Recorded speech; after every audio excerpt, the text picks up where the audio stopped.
CSIR clerk পদে নিয়োগ বিজ্ঞপ্তি প্রকাশিত হয়েছে 2025-এ। তো ফার্স্টে দেখো তোমাদের আমি অফিসিয়াল নোটিশটা দেখিয়ে দিচ্ছি। তো এই নোটিশের মাধ্যমে তোমাদের বলে দেবো কি কি পোস্ট, কি কি বিষয়, পুরো বিষয়টা কিন্তু এই ভিডিওতে তোমাদের সাথে আমি শেয়ার করব। আচ্ছা, ফার্স্টে দেখো এটা অফিসিয়াল নোটিশ। তো এখানে দেখো লাস্ট ডেটটা মেনশন করা রয়েছে 3/3/2025 তারিখ কিন্তু লাস্ট ডেট রয়েছে, অর্থাৎ মার্চ মাসের 3 তারিখ পর্যন্ত তোমরা এই ফর্মটি ফিল আপ করতে পারবে অনলাইনের মাধ্যমে। দেখো ব্লু কালারে তোমাদের একটা ওয়েবসাইট মেনশন করা রয়েছে। তো এই ওয়েবসাইটের মাধ্যমে কিন্তু অনলাইনের মাধ্যমে তোমাদের অ্যাপ্লাইটা করতে হবে। তো ফার্স্ট তোমাদের ফর্ম ফিল আপটা করার পরে কিন্তু তোমাদের ফিস পেমেন্ট করতে হবে। দেখো 500 টাকা লেখা রয়েছে। তো 500 টাকা দিতে হবে যারা জেনারেল এবং যারা ওবিসি মেল, অর্থাৎ ছেলেদের ক্ষেত্রে যারা জেনারেল, যারা ওবিসি তাদের ক্ষেত্রে 500 টাকা লাগবে অ্যাপ্লিকেশন ফিস। আর যারা অল ক্যাটাগরির মেয়ে, এসটি, এসসি, পিডব্লিউডি তাদের ক্ষেত্রে কিন্তু কোনো রকম টাকা পয়সা লাগবে না, তারা কিন্তু ফ্রিতেই আবেদনটা করতে পারবে। এখানে কিন্তু সুন্দরভাবে তোমাদের মেনশনটা করা রয়েছে, দেখতে পাচ্ছ। আর এই রিক্রুটমেন্টের কিন্তু তোমাদের এক্সাম হবে। তো কি এক্সাম দেবে সমস্তটাই কিন্তু আমি বলে দেবো ভিডিওতে। আচ্ছা চলো পরের পেজটা তোমাদের পোস্ট গুলো এবার দেখিয়ে দিই। তো এখানে দেখো তোমাদের পোস্ট গুলো মেনশন করা রয়েছে। তো ফার্স্টে দেখো কি বলেছে, জুনিয়র সেক্রেটারিয়েট অ্যাসিস্ট্যান্ট পদে তোমাদের না হচ্ছে। দেখো টোটাল ভ্যাকান্সি রয়েছে 10টি, প্রত্যেকটি ক্যাটাগরি ওয়াইজ কিন্তু তোমাদের ভাগ ভাগ করে দেওয়া রয়েছে। পে স্কেল রয়েছে 2 অনুসারে তোমাদের স্যালারিটা দেওয়া হবে 38,483 টাকা কিন্তু তোমাদের পার মান্থ স্যালারিটা হবে। এরপরে কিন্তু তোমাদের দেখো বিভিন্ন অ্যানাউন্সমেন্ট কিন্তু রয়েছে, ডিএ, এইচআর, এই সমস্ত কিছু। আচ্ছা, এসেনশিয়াল কোয়ালিফিকেশন বলেছে উচ্চ মাধ্যমিক পাস। উচ্চ মাধ্যমিক পাস হলে কিন্তু তোমরা এই পোস্টের জন্য আবেদনটা করতে পারবে। এজ লিমিট বলেছে দেখো 28 বছরের মধ্যে তোমাদের বয়সের সময়সীমাটা হবে। তবে এরপর কিন্তু বয়সের ছাড় পাবে যারা এসটি, এসসি তারা 5 বছর ছাড়, ওবিসিরা 3 বছরের ছাড় কিন্তু পেয়ে যাবে। এবারে যারা পিডব্লিউডি জেনারেল তাদের ক্ষেত্রে 10 বছরের ছাড়, পিডব্লিউডি যারা ওবিসি তারা 13 বছরের ছাড়, পিডব্লিউডি যারা এসটি, এসসি তারা 15 বছরের ছাড় কিন্তু পেয়ে যাবে। তারপরে পোস্টের ক্ষেত্রে কিন্তু দেখো জুনিয়র সেক্রেটারি অ্যাসিস্ট্যান্ট এফ স্পেস এ, তো সেখানে কিন্তু একই বলেছে, সেম তোমাদের দুটো ভ্যাকান্সি রয়েছে, পে স্কেল কিন্তু একই রয়েছে, কোয়ালিফিকেশন একই। 3 নম্বর পোস্টের ক্ষেত্রে কিন্তু তোমাদের দেখো রয়েছে তোমাদের জুনিয়র সেক্রেটারি অ্যাসিস্ট্যান্ট এর ক্ষেত্রে তোমাদের রয়েছে 3টি শূন্যপদ এবং তোমাদের বাদবাকি কিন্তু সব একই রকম রয়েছে।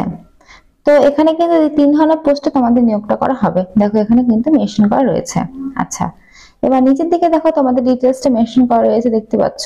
তো বলে রাখি এখানে কিন্তু তোমাদের উচ্চ মাধ্যমিক পাশের সঙ্গে তোমাদের একটা টাইপিং স্পিড লাগবে। যদি তোমরা হিন্দিতে করো তাহলে কিন্তু 30টি ওয়ার্ড পার মিনিট তোমাদের লাগবে, আর যদি তোমরা ইংলিশে করো তাহলে কিন্তু 35টি ওয়ার্ড পার মিনিট তোমাদের থাকবে। টাইপিং স্পিডটা কিন্তু লাগবে, 10 মিনিট তোমাদের সময়সীমা থাকবে টাইপিং স্পিডের। আচ্ছা, পরের পৃষ্ঠায় চলো তোমাদের বাকি ডিটেইলসগুলো বলে দিই।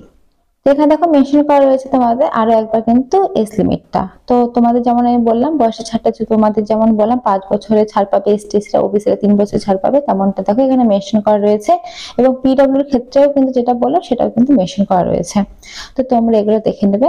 আচ্ছা, এরপরে দেখো এখানে বলেছে সিলেবাসটা। তো তোমাদের বলে রাখি এখানে কিন্তু তোমাদের দেখো বলে দিয়েছে ফার্স্টে দেখো পার্ট 1 পার্ট 2 এই দুই ভাবে কিন্তু তোমাদের এক্সামটা না হবে। পার্ট 1 এর পরীক্ষা দেওয়ার পরে যদি তোমরা পাস করো তারপর কিন্তু পার্ট 2 তোমরা দিতে পারবে। আচ্ছা, এখানে দেখো বলে দিয়েছে ওএমআর বেসিসে কিন্তু তোমাদের কম্পিউটার বেসিসে কিন্তু তোমাদের টেস্টটা হবে। অবজেক্টিভ টাইপ, মাল্টিপল চয়েস, এইভাবে কিন্তু তোমাদের কোশ্চেনগুলো আসবে। আচ্ছা, তারপরে দেখো এক্সাম পেপার কিন্তু তোমাদের ইংলিশ এবং হিন্দিতে হবে। আচ্ছা, যেহেতু এটা উচ্চ মাধ্যমিক পাশের উপরে জবটা হচ্ছে তাই উচ্চ মাধ্যমিক পাশের উপরে কিন্তু তোমাদের কোশ্চেনটা আসবে, অর্থাৎ 12 স্ট্যান্ডার্ডে কিন্তু কোশ্চেনটা আসবে। টোটাল কোশ্চেন থাকবে 200টি। টাইম পাচ্ছ তোমরা সময়সীমা পরীক্ষা 2 ঘন্টা 30 মিনিট, অর্থাৎ 2.5 ঘন্টা কিন্তু তোমরা সময় পেয়ে যাচ্ছ এই পরীক্ষা দুটো দেওয়ার জন্য। আচ্ছা, তো ফার্স্টে যে পার্ট 1 যে পরীক্ষাটা, সেই পার্ট 1 পরীক্ষার ক্ষেত্রে দেখো তোমাদের এখানে বলে দিয়েছে দেখো মেন্টাল অ্যাবিলিটি থেকে তোমাদের থাকবে 100টি কোশ্চেন, তোমাদের ম্যাক্সিমাম মার্কস থাকবে কিন্তু 200। আচ্ছা, নেগেটিভ মার্কিং এখানে কিন্তু তোমাদের কোনো রকম কিন্তু নেগেটিভ মার্কিং থাকবে না, এখানে কিন্তু সুন্দরভাবে তোমাদের।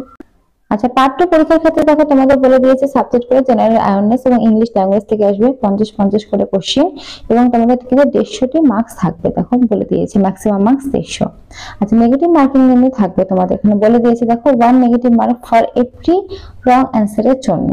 তো এখানে দেখো তোমাদের পার্ট 1 পার্ট 2 দুটোই কিন্তু আমি তোমাদের পরিষ্কার ভাবে দেখিয়ে দিলাম।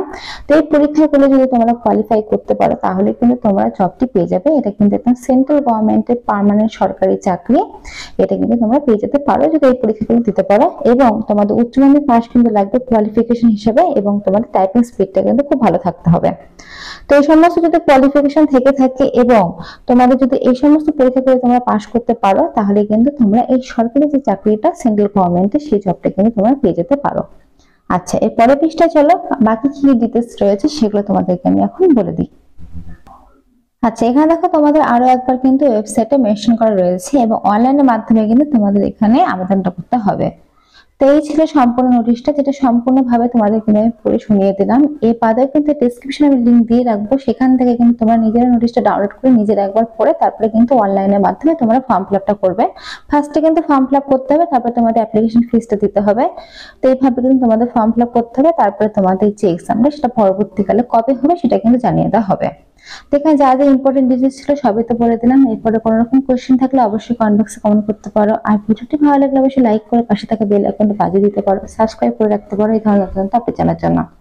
আর ভিডিওটি ভালো লাগলে তোমরা তোমাদের ফ্রেন্ডের সাথে শেয়ার করতে পারো এই ধরনের নতুন নতুন আপডেট জানার জন্য। তো আজকের মতো এইটুকুই। আমার ভিডিওটি দেখার জন্য অসংখ্য ধন্যবাদ, থ্যাংক ইউ। আর এরকম আপডেট পাওয়ার জন্য চ্যানেলটা অবশ্যই সাবস্ক্রাইব করতে ভুলো না।